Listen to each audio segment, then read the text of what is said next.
আমরা কোরআন দিয়ে আজকে কোরআনের পরিচয় নিব। কোরআনকে জিজ্ঞেস করবো যে কোরআন তুমি তোমার পরিচয় দাও। আমরা কিছু প্রশ্ন করব, দেখবেন কোরআন অবলীলায় উত্তর দিয়ে দিচ্ছে। তো শুরুতে একটা কথা বলে রাখা ভালো, আমরা কিন্তু কোরআনকে আমাদের বাংলাদেশে কোরআন শরীফ বলি। কি বলি? কিন্তু কোরআনে কোথাও কোরআনকে কোরআন শরীফ বলা হয়নি। শরীফ আপনি বলতে পারেন, শরীফ অর্থটা ভালোই, সম্মানিত কোরআন। কোরআন শরীফ মানে সম্মানিত কোরআন। কিন্তু আল্লাহ তাআলা কোরআনকে কোরআন শরীফ কোথাও বলেননি। আল্লাহ তাআলা কোরআনকে কোথাও বলেছেন কোরআনে মাজিদ, বাল হুয়া কুরআনুম মাজিদুন ফি লাওহিম মাহফুজ। আমি লাওহে মাহফুজে এই কোরআনে মাজিদকে রেখেছি। লাওহে মাহফুজ 7 আকাশের উপরে। তুলুহু মা বাইনাস সামাই ওয়াল আরদ, আকাশ জমিন যত লম্বা লাওহে মাহফুজ ঠিক তত লম্বা। ওয়া আরদুহু মা বাইনাল মাশরিকি ইলাল মাগরিব, পৃথিবীর প্রাচ্য থেকে পাশ্চাত্য যত দূর, লাওহে মাহফুজ প্রশস্ততার দিক থেকে ঠিক তত দূর। ওহু মিন দুররাতিন বাইদা, সাদা ঝকঝকে ডায়মন্ড দিয়ে আল্লাহ লাওহে মাহফুজকে তৈরি করেছেন।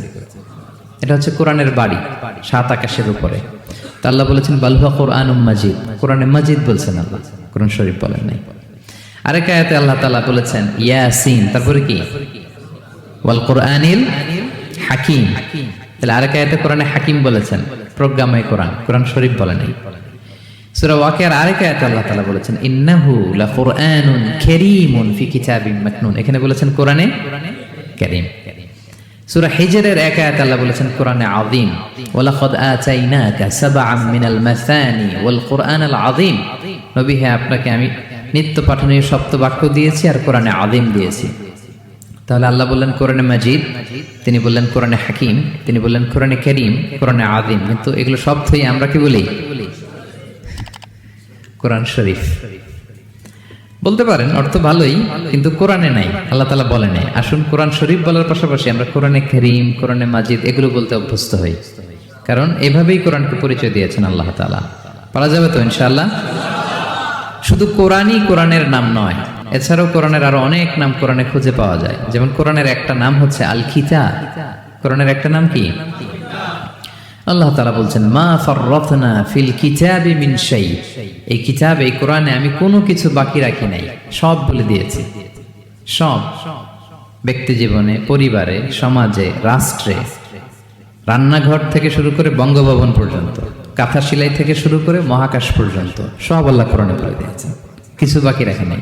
তাহলে কোরআনের একটা নাম আল কিতাব, একটা নাম কি? কোরআনের আরেকটা নাম আল ফুরকান, সত্য মিথ্যার পার্থক্যকারী, the criterion between right and wrong. কোরআন পড়লে বোঝা যায় কোনটা সত্য কোনটা মিথ্যা। আল্লাহ তাআলা বলেন তাবারাকাল্লাযী নাযালাল ফুরকানা আলা আবদিহি লিয়াকুনা লিল আলামিনা নাযীরা, আমি কোরআনকে ফুরকান বানিয়ে পাঠিয়েছি যাতে করে বিশ্বনবী মানুষকে সতর্ক করতে পারেন। তাহলে একটা পেলাম কোরআনের নাম আল কিতাব, এরপরে দ্বিতীয়টা পেলাম আল ফুরকান। কোরআনের একটা নাম হচ্ছে আয-যিকির। আমরা অনেকে মনে করি শুধু সুবহানাল্লাহ, আলহামদুলিল্লাহ এগুলাই জিকির না, কোরআনটাও একটা জিকির। কোরআনের একটা নাম হচ্ছে জিকির। আল্লাহ তাআলা বলছেন ইন্না নাহনু নাযালনা যিকরা ওয়া ইন্না লাহু লাহাফিযুন, নিশ্চয় আমি এই জিকিরকে মানে কোরআনকে নাজিল করেছি, আমি এই কোরআনকে সংরক্ষণ করব। তাহলে কোরআনের একটা নাম পেলাম আল কিতাব, একটা নাম পেলাম আল ফুরকান, একটা নাম পেলাম কি? জিকির। এরকম অনেকগুলো নাম কোরআনের আছে।